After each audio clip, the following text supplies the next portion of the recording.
Today is a good day to talk about what is happening in Munich, Germany, of course. And when you look at this is the devil's wheels, and this is at Oktoberfest.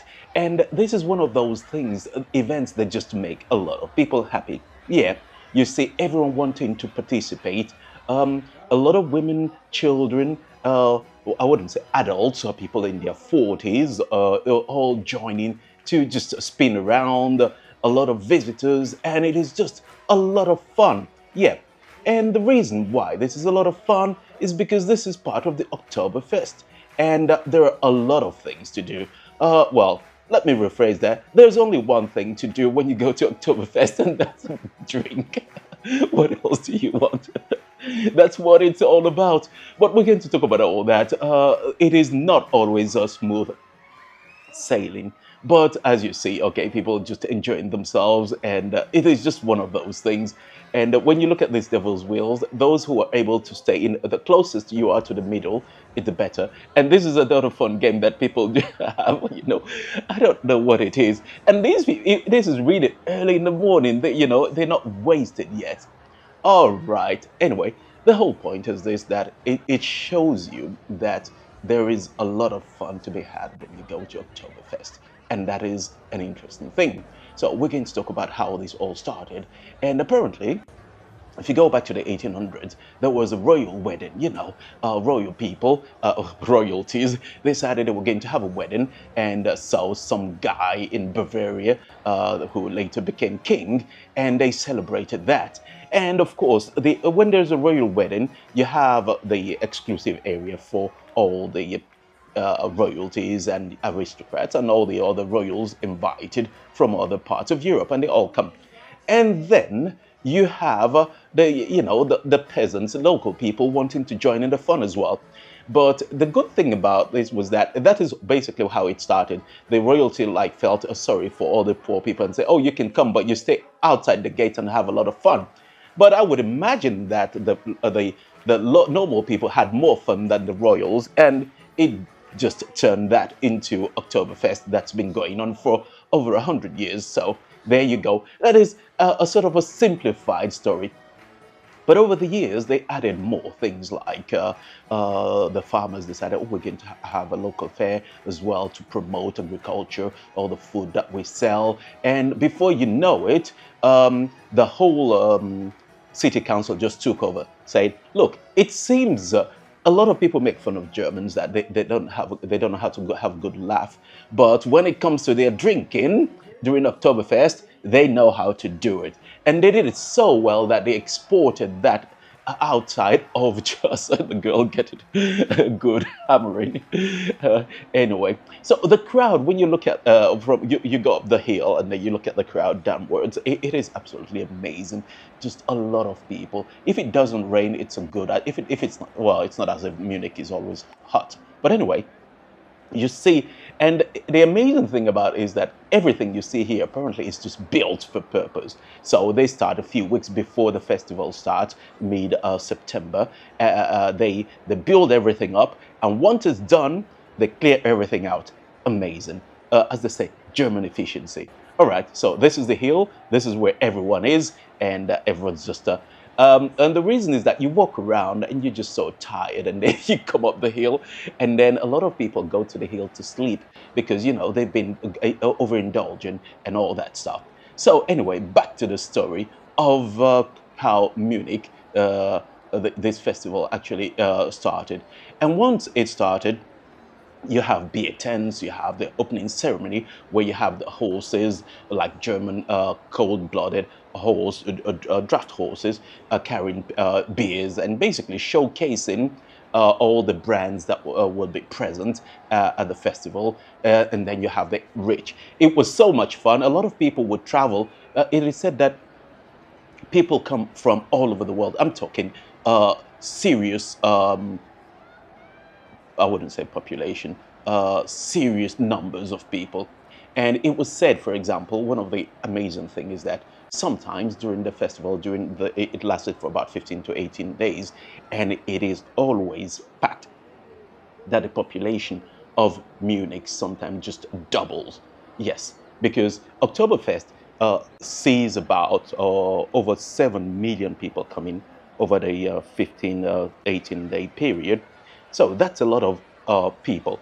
And when you look at the estimated number of residents in Munich, that's 1.6. So it's not only doubles, it triples during that festival. And of course, everyone's like, "Oh, that's a lot of fun," but locals don't like it. I don't know. There is something about. Okay, this is the girl is going to go up the wheel. She's pretty good. Okay, she got help, but it's pretty good. And he's not doing so well. Anyway, back to the story. So it is reported that when the festival is in town, it's just like people from Australia, US, Japan, and everyone comes out from all over the place to have a good time. But locals, Germans, don't really like Oktoberfest because they think it's so commercialized, it's just not authentic. And then they tell you, go somewhere else. There are better festivals, more authentic, more true to the to the original ideals of the festival. But anyway, so, and why this is a good thing for the city and why it is heavily promoted is this. First of all, it was so popular and more people wanted to join, but they couldn't because they're far away. And the other problem that is now happening is this, that anytime the festival is in town, then you get hotels just go crazy. It is reported that at some point, some hotels per night, over 400 euros for a night at a hotel. That is insane. And that just reminds me of when you go to Sturgis, like the Bike Week or European Bike Week. Everything, they just, I would say, exploit people because you really don't have a choice. You're not going to live in your car. There are tents, by the way, but they're not great. So, and anyway, never mind. That's a different story. So everything becomes more expensive. Locals in the city say the closer you get to where the train stations or underground station of Munich, it's just packed with people all dressed in fancy things, the outfit, and everyone's just, it's a great atmosphere.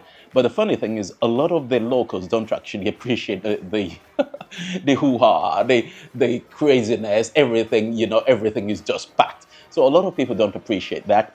And the amount of people that actually come into the festival means that you need to have your paramedics. Almost 500 paramedics are on standby, or doctors, everyone involved, emergency service. The logistic of it all, even crowd control at the entrance is packed. The crowd, especially in the morning, is just like, and so they make it that to avoid going back and forth. So there are places where you're unable to, it's only one way, put it that way. Yeah, but I could understand that because you don't want people crisscrossing each other because it's just too much work. So, but in all that work, all the organization, all the vendors come in to sell beer and just promote their brands, then you have the amount of money it brings in. It is reported that over 1 billion euros in 3 weeks. That is a lot of money, and that contributes a lot to the GDP of Munich. So, yeah, say whatever you want. People come to have fun, people come to just have a good time, and it is well organized that, the influx, people just keep coming. And now, apart from the people having Oktoberfest in Munich, which is, of course, the original location, you also have other events during the festival where they have parades. So there are days where even people drinking, they tell you stop drinking, go outside and watch the parade. And then you have horses or people just going around and just enjoying the parade, all dressed up. And then it's a lot of fun. It's a lot of activities. The other thing is this is a 3 week festival. Most people will probably spend a day. I think if you spend the whole day, there is no point in coming back the next day, not unless you're a tourist. and you want to spend the weekend there. So you've already purchased your outfit. So as you see a lot of people walking around, then that is a different thing. But I think to get the atmosphere, to really understand it, you really need to spend the whole day there. And especially, I think it would be nice if you came and watched the parade, not just the drinking. And some of the houses, you have to reserve because it's just like too many people. Anyway, so for people who can't go to Munich, travel to Germany, then you could go to what's it called? Other locations. Brazil has one. Apparently, it is the third largest after Oktoberfest in Munich and in Santa Catarina. So people have said if you want to have a good time at a beer festival, go to Stuttgart or Nuremberg because they are better. But I wouldn't say they're better. This is my take on this about locals or probably Germans or others a bit snobbish, saying, "Hey, Oktoberfest." No, I wouldn't. I would never go there. They've been and oh, I've seen the videos and I don't think it's authentic. Uh, yeah, it is a bit more commercialized. It's more popular, and then it's lost the sort of regional identity it had. But it doesn't mean it still represents Germany. It represents the whole culture of the Bavarian culture. So going to Stuttgart or Nuremberg, yes, it's a bit charming. You've got less people. It's people say it's a bit more authentic, but I just think it's just a matter of taste. For those who are not Germans, who don't really know the difference, Oktoberfest is German. It's as German as you can get, and that's it. It doesn't matter if it's the regional differences, Bavarian and things like that. It's just almost like when people say, "Oh, I've been to New York, so American." And others say, "Well, yeah, that's New York, but New York is not really all American. If there are more things to do in America, you could go to the South, or if you go to Florida, it's like, oh, this is America. No, this isn't America. There's go to the I don't know, the Bible Belt. Why would you want to go there? But anyway, you get a point. Everyone has an opinion, and that's what it's all about. But never mind. So, okay, Brazil has one. And then the US also have it. In Latin America, you have, I think, Colombia has one, so they do a regional one as well, Oktoberfest. The timing can be slightly different, but it's still the same thing. It says you go to the US, they have one as well, or multiple because the US is big, and Spain has one in Barcelona. And then, so I think one of the amazing things is that a lot of people from Japan actually like Oktoberfest. They even dress up. Sometimes you have the diaspora, German diaspora, in other parts of the world, and then they start promoting German tradition, Bavarian tradition, like food, pretzel. I enjoyed pretzel. I think pretzel is one of my best, one of the only things I like. We tested the Wurst, that thing. Anyway, I was almost going to say hot dog. People are saying, "Oh, sacrilegious! You can't call it hot dog," but it is though. By the way, apparently, a hot dog actually has a German origin, but of course, it's now been watered down to American taste. But anyway, that's what they said. So, yeah, let's get back to the story. So, Asia has one, Tokyo, Singapore. You just get the idea. It's like promoting German traditions and way of life. And it also, if it promotes the culture, then it means you want to taste German beer during the festival. And I think it's a good thing because now the competition is so really. Really stiff stiff what anyway, but the competition is so intense now that if you go to the festival like the Koninginnedag, the King's Day in Netherlands, Heineken is everywhere. And so every country, if you want to have a festival, you need to promote your own brands before other external companies or brands take over. So that's why the Oktoberfest is an important thing for German tradition and the economy as a whole. All right. So what do people eat? I've said pretzel. That's my favorite. There are two types of pretzel. You have the hard one. I don't like those ones. I think it's had to be a bit soft. almost. Yeah, I think it's better that way, and it has to be big because then it's soft on the inside. I don't like it when people start to do fancy things with it, or anyway, you get the point. Bratwurst, yeah, that's the one I was looking for, and then Leberkäse. Okay, and then you have what's it called? Hendel roast chicken. A lot of things actually. The roast chicken almost reminds me of what you see when you go to European Bike Week in Austria, and there was a stand, a big. Oh no, it wasn't roast chicken. That was pig, or anyway, some other animal that had to die for someone to eat. All right, sour braten. All right, all those, and a sauerkraut. Yeah, that's the most popular one, and then you see that a lot in. Other parts of the world when you do that. And apparently, when there's a big festival like the one in Brazil, which is the third largest festival, they tend to they would brew the beers as close as possible as they could to the one in Munich, so that you get the same feel for it. And the interesting thing is that no matter how you've done it, if you've been to all the other regional ones or the international ones, it just seems like if you've never, you need to go to Munich to experience the real one. But then you say, okay, I've been to Oktoberfest, because anytime you say I've been to Oktoberfest is happening, I'm going, and people are like, are you going to Germany? And you mention a different destination. Most people are unaware that that was even a thing. Yeah. All right. So it's just one of those things.